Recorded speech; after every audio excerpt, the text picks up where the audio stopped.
Hola gente, ¿qué tal habéis pasado vacaciones? Espero que habéis podido descansar bien y sé que estaba después muy ansiosos para volver, ¿no? Pero yo creo que las vacaciones son muy importantes, hay que descansar bien, hay que estar con la cabeza bastante fresca, pues para aprender bien, ¿vale? Entonces, no poner demasiado trabajo, demasiado estudio en las vacaciones, eso no es sano. Bien. Hoy vamos a ver los diseños fenomenológicos. Y este es un diseño tal vez más difícil de comprender porque su descripción está muy vinculada a los elementos que ya vimos que hacen parte de las investigaciones cualitativas en general. Y de cierta manera tal vez deberíamos haberlo visto antes porque lo que se llama fenomenología es una filosofía que sirvió de base, de cierta manera, al desarrollo de los estudios cualitativos como un todo. Entonces vamos a ver un poco de eso también, que es importante, ¿vale? Pues la fenomenología es una filosofía con más de 100 años y se trata del estudio filosófico del mundo, cómo se manifiesta a la conciencia, o sea, el estudio de la experiencia humana. Y la principal figura de la fenomenología fue Edmund Husserl, que para Husserl la fenomenología debe asumir la tarea de describir el sentido que el mundo tiene para nosotros. Eso debe de venir antes de todo filosofar. O sea, se debe, se debería suspender las categorías predeterminadas y permitir que el fenómeno se exprese en sus propios términos. Ya veis la similitud con lo que vimos, ¿no? De metodología cualitativa. Lo que se me hace raro, ya vais a ver con el otro tipo, es que solimos como asociar la gente que hace investigación cualitativa con gente más sensible, más abierta, etcétera. Lo que es cierto, creo que es un estereotipo bastante cierto, pero no, las caras de esos tipos no son bien esas, ¿no? Es un tipo muy cerrado, muy, ¿no? Pero bueno, y pues,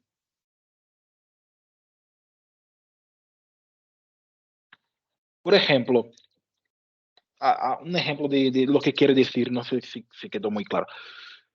Antes de estar, por ejemplo, filosofando sobre lo que sería la justicia o injusticia, los que habéis leído La República de Platón, por ejemplo, este es un ejemplo muy clásico. O sea, que es un libro enorme y Platón y Sócrates, ¿no? Se queda ahí como en plan, lo que sería una ciudad perfecta, lo que debería de tener, cómo es un gobierno perfecto, cómo es la justicia perfecta, etcétera. Entonces, ese es el filosofar anterior, ¿no? Y para Russell, antes de ese filosofar, sería más importante reflexionar junto de las personas sobre en qué ocasiones uno sintió que recibió un tratamiento justo o injusto, qué consecuencias este hecho tuvo, ¿vale? Entonces, ahí percibís la diferencia. Y podemos ver que choca un poco también con el modelo.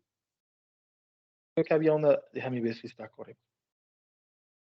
No, había un diapo aquí antes, pero bueno, de Heidegger, de qué pasó. Bueno, podemos ver que esto se choca con un modelo de ciencia más tradicional también, que busca medir los fenómenos para luego explicarlos. Ya hemos visto, por eso puse la clase antes también de la ciencia, del método científico y de lo que es, lo que no es, etcétera. Porque para los filósofos de la fenomenología y muchos investigadores cualitativos, el problema estaría pues en la reducción de la experiencia humana a variables y datos numéricos. Entonces, esos no dan cuenta de describir la experiencia como un todo, que esa experiencia es mucho más compleja, ¿vale? Me fue a parar y otra parte, bueno, es que yo tenía aquí una diapo que hablaba sobre Heidegger, sé si vale la pena hablar, pero bueno. Sí, porque empezó con Russell, ¿no? Y teníamos también otro filósofo importante de la fenomenología, que era Martin Heidegger, que afirmaba que la experiencia más pragmática, más ingenua del mundo, que es en esa experiencia donde el ser humano toma conciencia de sí mismo y de su entorno. O sea, que es por medio de la autocomprensión de la vida que esto constituye, esta autocomprensión, esa conciencia que uno toma de sí mismo, constituye un saber preteórico, digamos, que este saber es de suma importancia en la construcción del conocimiento. Os he comentado como generalmente las investigaciones cualitativas preceden a investigaciones cuantitativas y la gente que piensa que es una u otra es muy tonta porque en general se hace así, se precede. ¿Por qué? Porque necesitas, según Heidegger, pues tener este conocimiento de la conciencia, de lo que las personas experimentan primero y luego, a partir de este conocimiento, se puede intentar verificar una forma de medir si es posible. Pero primero esto, ¿entiendes? También un aspecto importante de la filosofía de Heidegger es que el saber ocurre, según Heidegger, en un contexto determinado que influencia esa construcción. Entonces, él nos da el ejemplo de las sociedades tecnológicas, que, por ejemplo, nosotros solemos evaluar las cosas en términos de su utilidad o de su eficacia. Y para nosotros es la cosa más obvia del mundo. Pero ese es un concepto, la utilidad, la eficacia, lo que vamos a ganar, etcétera, que es característico de nuestro tipo de sociedad, donde estos valores están muy ahí, de otros tipos no. Entonces era ese cuestionamiento que traía Heidegger, que hay que evaluar el contexto, ¿vale? Pues eso ya hemos visto. Hacemos. Así pues, un diseño de investigación fenomenológico busca comprender cómo las personas otorgan significado a sus experiencias, especialmente aquellas que son que no son ordinarias, que son especiales de alguna manera, negativa o positivamente. ¿Ya? Y en ese sentido, el diseño fenomenológico se diferencia de otros que vimos, como la teoría fundamentada, porque no busca generar un modelo explicativo. Entonces, si recordas bien, la teoría fundamentada al final busca un modelo que explica un fenómeno. Y el diseño fenomenológico está más enfocado pues, en las experiencias, en los significados que se les atribuye. ¿Entendéis? Pues lo que se busca es generar una descripción minuciosa y en profundidad de las experiencias particulares, tal cual como son vividas y entendidas subjetivamente por los participantes. Sus sentimientos, sus emociones, razonamientos, visiones del mundo, percepciones, todo esto. Cuando se trata de muchos participantes, porque esto suena más bien que a entrevista individualizada, etc. Cuando son muchos, pues lo que se buscará es la esencia de la experiencia compartida por este grupo, ¿vale? Lo que es compartido.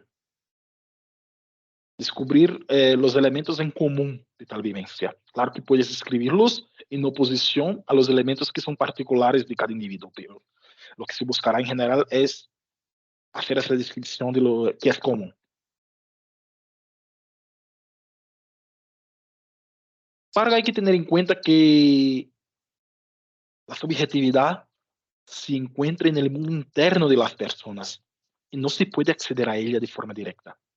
Entonces, lo que uno hace es un análisis de lo expresado por los participantes y en ocasiones una interpretación de esos datos.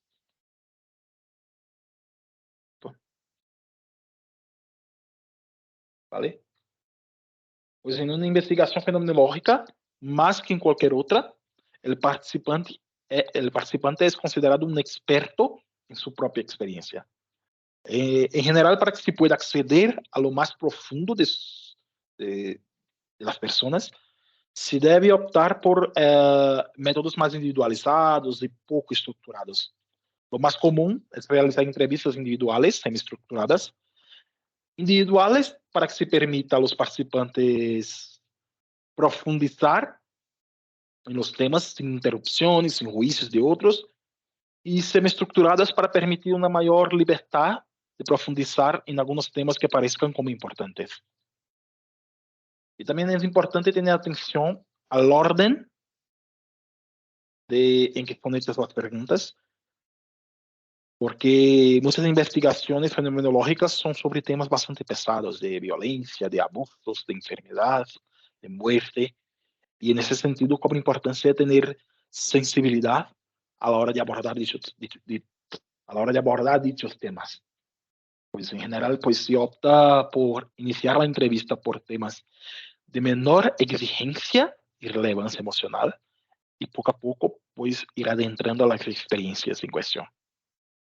Y eso puede ser difícil en ocasiones, porque los participantes ya saben a qué vamos allí, sobre qué queremos preguntar.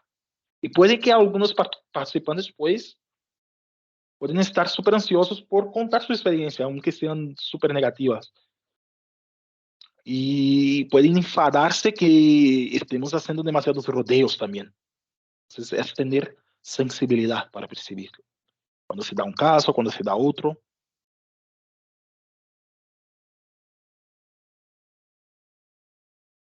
Algunos elementos importantes a preguntar son el tiempo en que los hechos sucedieron, el lugar, las personas que estaban involucradas, cuáles eran las relaciones que mantenían entre ellas. Y además de la entrevista, también se puede recurrir a artefactos o documentos de todo tipo que permitan pues triangular los hallazgos, ¿vale? Y en el artículo que os puse, puedes encontrar algunos ejemplos de cómo se pueden analizar las respuestas obtenidas. Parte del proceso es parecido con lo que ya hemos visto, entonces, pero un análisis fenomenológico, más que otros enfoques, es direccionado a no solamente describir, pero comprender qué significa aquella experiencia para los participantes. Luego, pues se sacan los temas que emergen de forma similar a lo que hemos visto, a los procesos. Y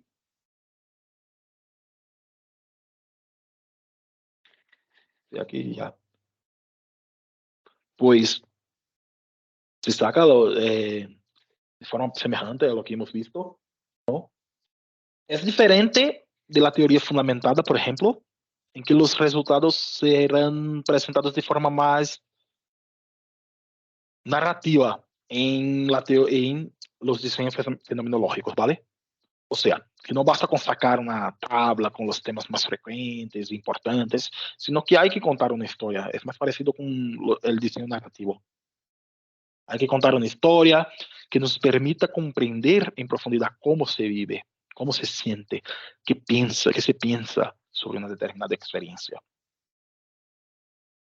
Y igual que el enfoque narrativo, también es necesario validar la experiencia, que validar la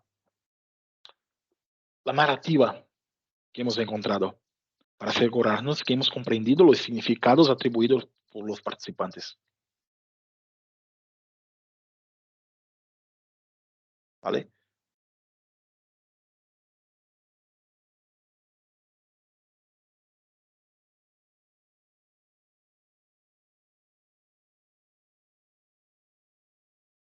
Ah, ya veo qué pasó.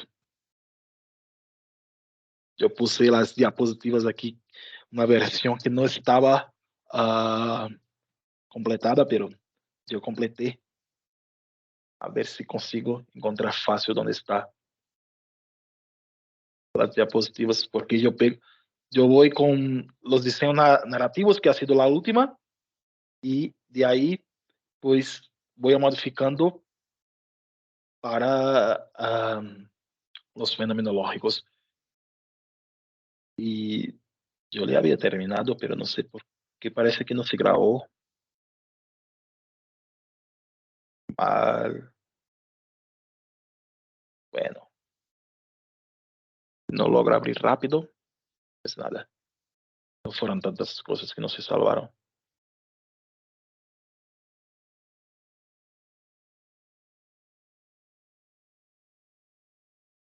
Y no se salvaron, pero no fueron tantas que perdimos.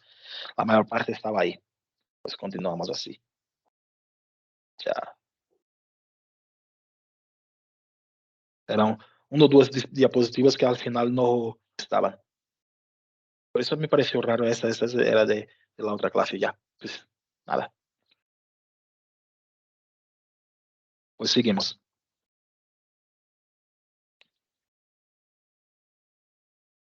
Lo más importante del diseño fenomenológico, pues, es que las personas deben tener la sensación de que entienden mejor lo que significan las experiencias respecto al fenómeno, ¿vale? Entonces es el tipo más básico de investigación cualitativa por eso, o sea, porque en general todas, todas las investigaciones cualitativas pues también buscan eso de cierta manera, o sea, eso es lo que vimos en la introducción de lo que es cualitativo.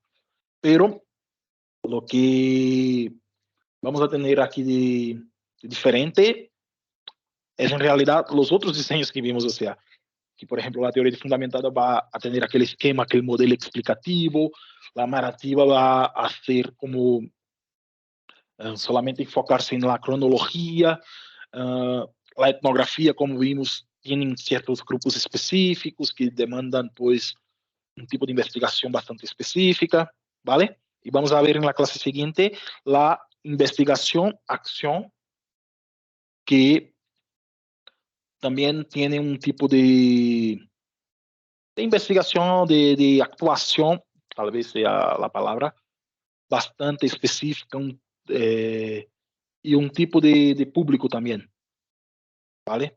Vamos a ver enseguida. Os comento también que pensé poner investigación en acción junto con fenomenológico porque son dos clases más cortitas, pero al final creo que se confundiría mucho, o sea, estamos viendo, ya se confunde, creo, o sea, porque tenemos características parecidas con narrativo, con no sé qué, entonces ya se nos confunde un poco. Y poner dos clases juntas, pues yo creo que confundiría bastante. Entonces, la verdad, puse separado.